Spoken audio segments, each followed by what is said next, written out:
TKO Boxing with Sherry Abbasi.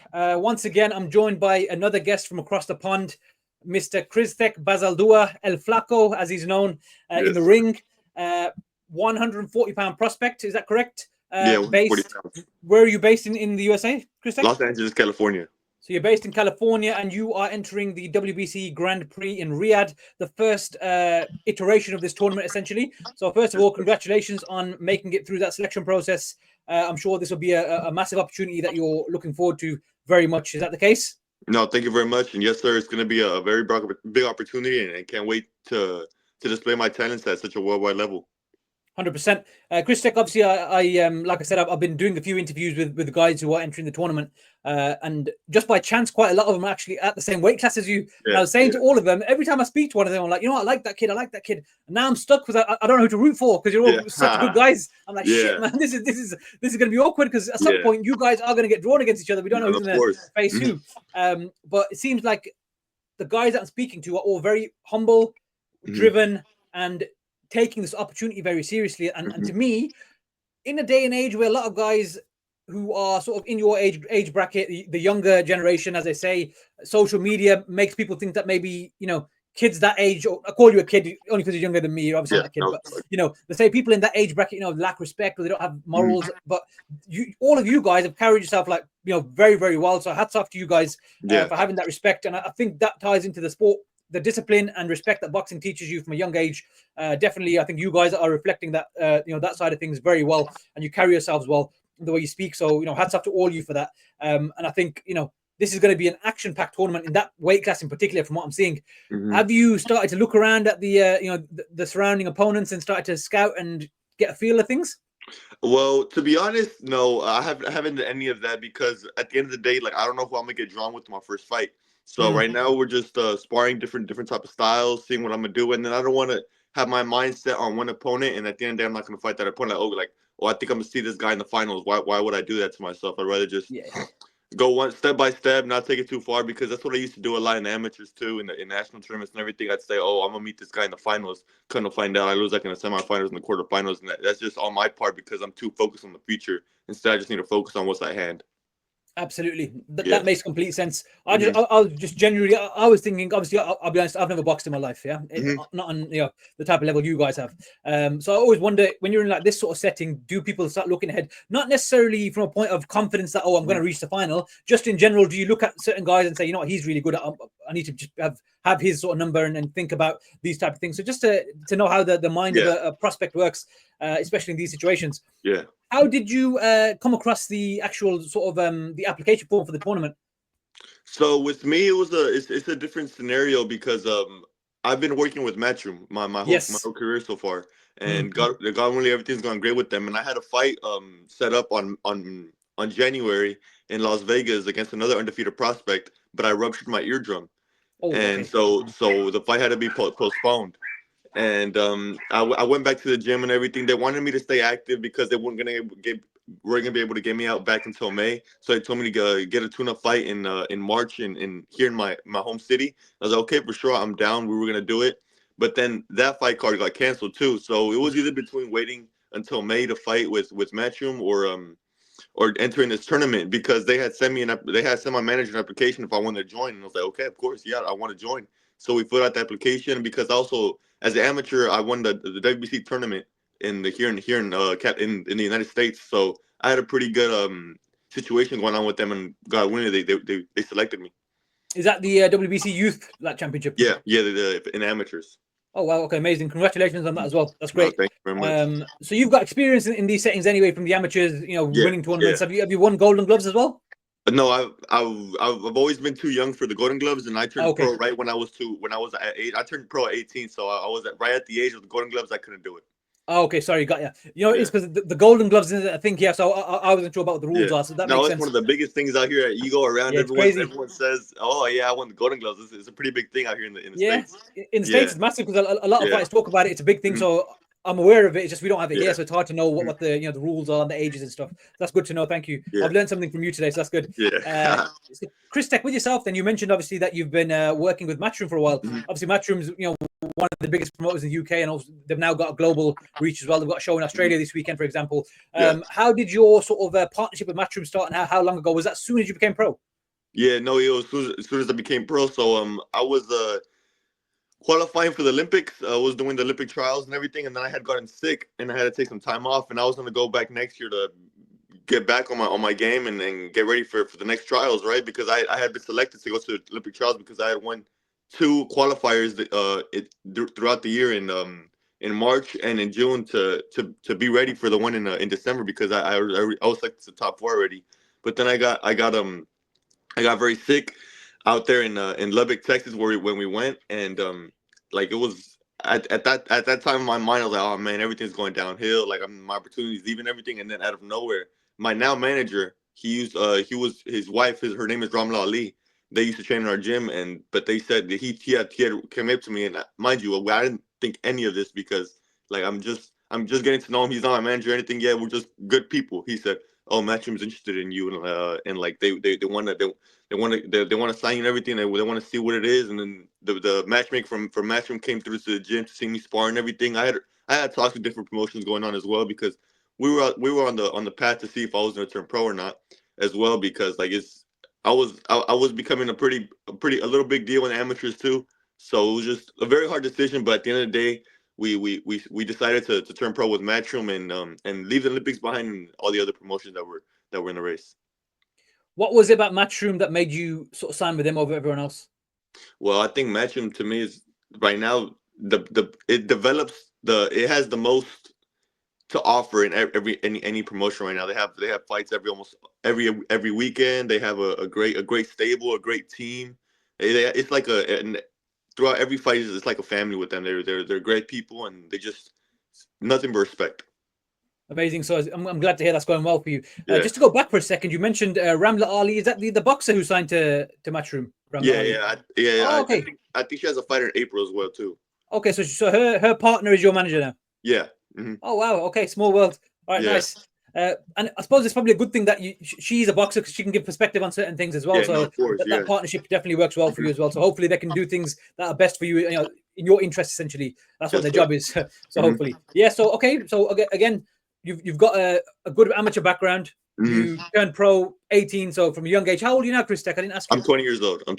So you're still very young, yeah. Yes, sir. Great. So again, it goes back to the whole maturity and discipline thing. So you seem very much one-track minded about, you want to succeed in this field, and you're all about it. You're not a pretender. You've got a good background in amateur boxing and the professional ranks. You've made a very good start. Can I ask, Criztec, in terms of your family background, was this something that your family encouraged you to pursue from a young age? How did you get into boxing? So the crazy thing is, my family has no history with boxing at all. Okay. Me and my sister and my brother are first generation boxers, and we were in this police activities leagues, and we did football, basketball, everything. And then there was a flyer for boxing, and we wanted to try it out. Just me and my brother. My sister was too young, and she didn't really want to do it as a girl too. She didn't really want to do it. And then we came in, and me and my brother, like we liked it a lot, and it was going good for us. And then my sister seen it, and then she wanted to join in too. And ever since we just took off. And my dad has always had a love for boxing, so he really liked it too. And my mom. You'd think your mother would be really afraid and everything, but she was really cool with it as well. Especially from my little sister. There you go. So you've got the support of obviously the elders in the family, and then your siblings are involved as well. So that's very interesting. Are your siblings younger than you or older? No, my brother is older than me. He stopped boxing a while back, but my sister, man, she's special. She's younger than me. I think as an amateur, she was like an 18, 19 time national champion. She's very special. She had her pro debut around 3 months ago, but she has some very exciting news coming soon. She has very, very exciting news coming soon. Okay, I'll keep an eye out. What's her name? Perla Bazaldua. Okay, cool. I'll keep an eye out for that. I'm sure that'll be big news. Criztec, in terms of your family background, what's your heritage? Where your family ethnically from? So we're Mexican. We're Mexican. My mother's Guatemalan, but we're primarily Mexican. Okay, so Mexico got a rich history in terms of boxing. Obviously, yes, essentially like the national sport. Pride, glory, everything. Some of the biggest fighters of all time have been Mexican. Do you look at that and take pride in that, and hope to sort of make your people proud as well?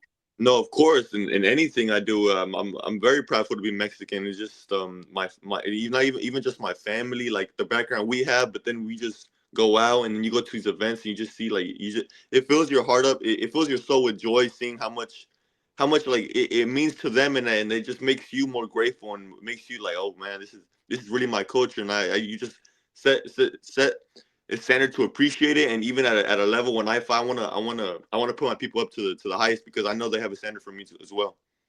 100%. And like we were saying a second ago, the rich history of Mexican fighters, some of the greatest fighters of all time. Even currently someone like Canelo, who's a modern day great, a legend in the sport. I mean, he hasn't got long left, maybe 2 or 3 years, but he's still doing his thing. You know what I mean? And that's someone you can model yourself after. Even Vergil Ortiz now, he's another guy going through the ranks. I was in Saudi a few weeks back at the card, the Batavia Bivo card, and Vergil, lovely again, humble kid. Just no nonsense. He just gets on with it. He fights a fight. He's fighting the best fighters in the division, and he's not scared to put his all on the line. And that's what it's about. I think that whole generation of protecting your I think that's gone now. People want to just fight the best and prove they're the best, and Vergil's doing that. And I get the sense that a lot of the Mexican kids who are out there now are thinking the same way. They just want to get on with it. They're not afraid. And I think that national pride and that sort of that whole thing you just mentioned about the way it sort of lifts you up with your people, I think that'll take you the extra mile as well. Definitely. No, God willingly it will. And like pointing back on Vergil, I've done many rounds with Vergil, and just like how you saying, like his mentality is just literally one of one. Like he wants to be better than you no matter what, and that's how it should be. And I take it the same way. I want to be better than him. Like that's how it should be. We have to push each other, and it's the type of energy you need around yourself. People that want to be greater than you, not people that just want to be satisfactory. That's exactly how it should be. 100%, absolutely, and then that lifts everyone around you. Exactly. Can I ask, Criztec, who are you being trained by at the moment? I am being trained. My primary coach, he's in Spain right now with Connor Ben. They're doing training camp out there. So I'm with my other coach right now. His name is Omar Villanueva. We train out here in South Central LA.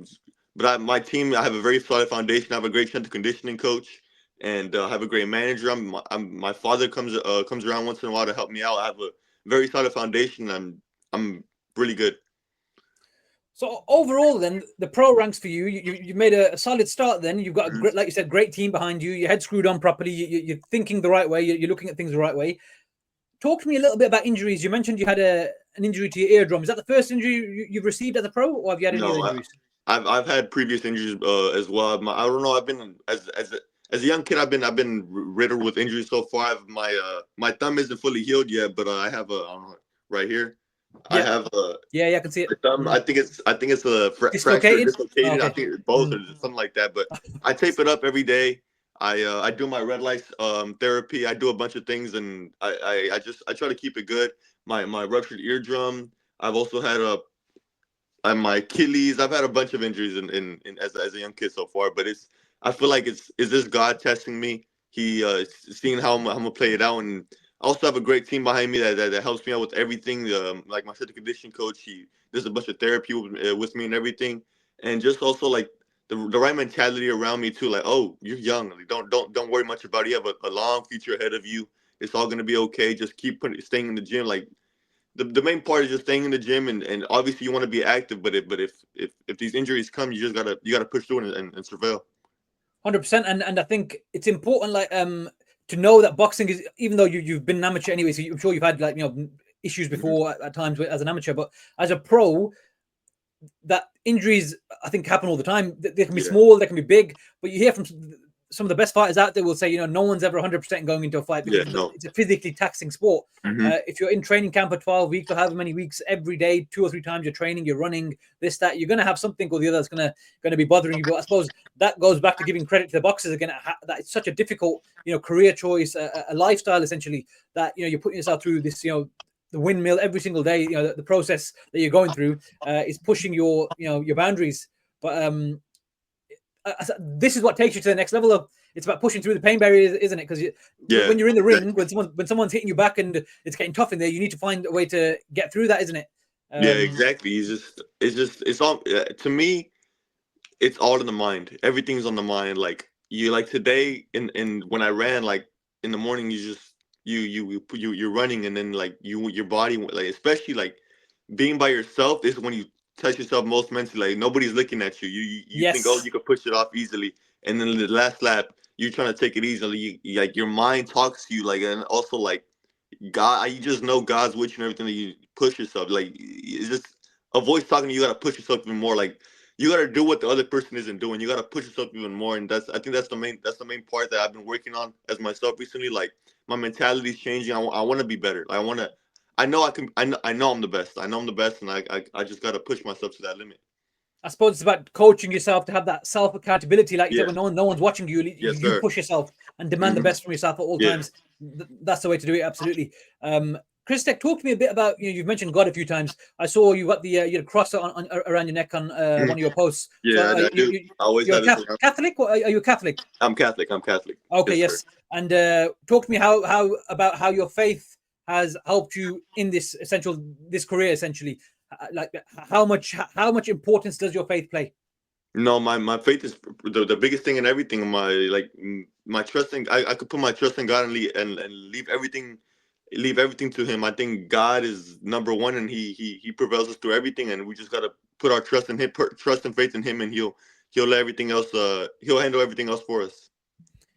As a believer in God, me and you, do you believe that predestination, everything happens for a reason? Do you believe whatever you've gone through, good or bad, it's all brought you to this moment now? No, of course, of course. I think everything happens for a reason, and it's all in God's timing. I feel like every God knows exactly what He's doing, and he has different testimonies, obstacles for you in your life, but it's all for a reason. And I think that ties in with what you said about the fights getting cancelled now. You know, the timing of it all. That goes back to God's timing. Now you've got a chance to enter this tournament. If you had that fight, that could have potentially maybe caused you to miss entering the tournament, or anything could happen. So you've got like a golden opportunity now. Yeah, no, of course. You know, and right now, I think it's fair to say Riyadh is sort of the center of boxing at the moment. The last year and a half, all the big fights are happening there. Of course, America, Vegas will always have a special place in boxing history, but right now Riyadh is making it, everything happen there.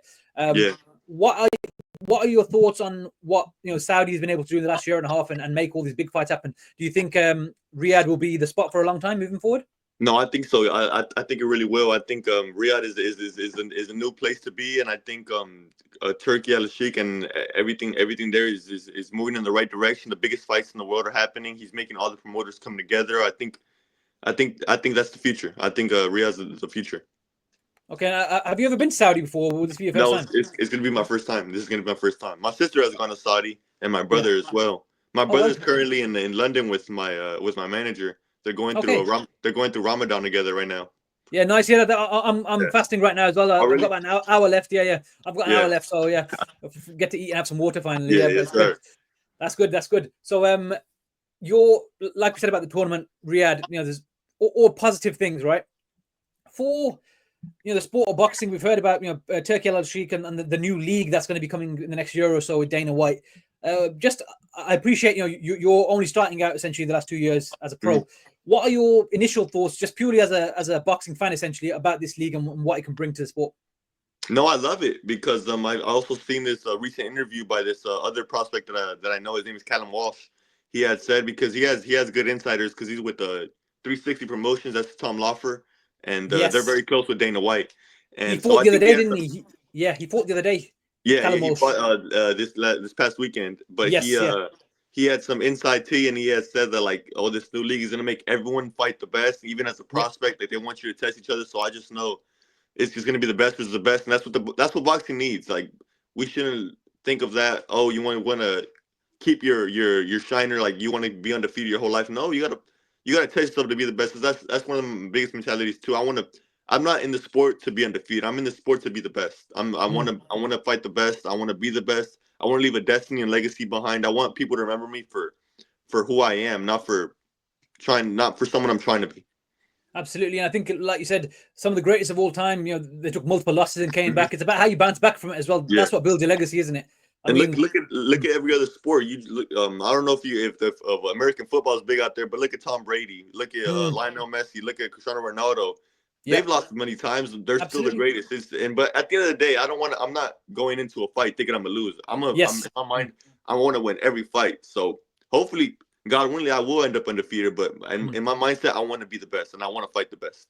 Absolutely, and I think that's an admirable mindset to have, and especially again, sorry, I keep going back to your age, but at the age of 20 years old, you're speaking like someone who's wiser than your years. So that's a compliment. So it's good to know that you've got the right mentality. So just after this one conversation, Criztec, I believe you're going to go very, very far, mate. Just after this one conversation, I'm very impressed with your, you're very grounded, you're humble, and you've got a plan in mind. You know what I mean? So I'm very, very intrigued now to see how you do in this tournament. Thank you. Just to wrap up, Criztec, what can the boxing fans who haven't seen you fight, what can they expect to see from you in the tournament? And also, can you just give us a rough sort of description of what sort of style you have as a fighter?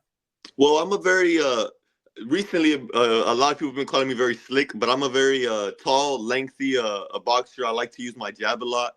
I'm more of a technician. I like to use my angles. But if I have to, I'll walk a person down too. If it comes down to it, if I need to close down the show, or if I have a slugger in front of me, I gotta stand my ground. I'll stand my ground. So, but and this camp has been really good, and I can't wait to show out in my first fight coming up here in Saudi, and the best is just yet to come. I'm just getting better as time goes on. I'm improving. I'm getting bigger. I'm getting stronger. Just little by little, we're just gonna keep pushing. Amazing. Criztec, I just want to say a massive thank you for giving me a bit of your time today. Thank you very much. Like I said, I'm expecting some big things from you now. So you've sold me massively. So I'm definitely going to be tuning into all your fights. And hopefully if I do get out to Riyadh and you're there at the same time, we'll catch up in person as well. Of course, yes, sir. In terms of your social media, I'll tag your Instagram at the bottom so people can follow you. Okay. Are you on Twitter as well? Yeah, same thing as an Instagram. Same tag, yeah. Okay, I'll tag them both at the bottom there, so when we put the video out, people can follow that. Yeah, Criztec. Thank you very much. Thank you very much for your time, and hopefully we'll catch up afterwards. Yeah. Thank you, brother. Thank you. Take care, brother. Thank you.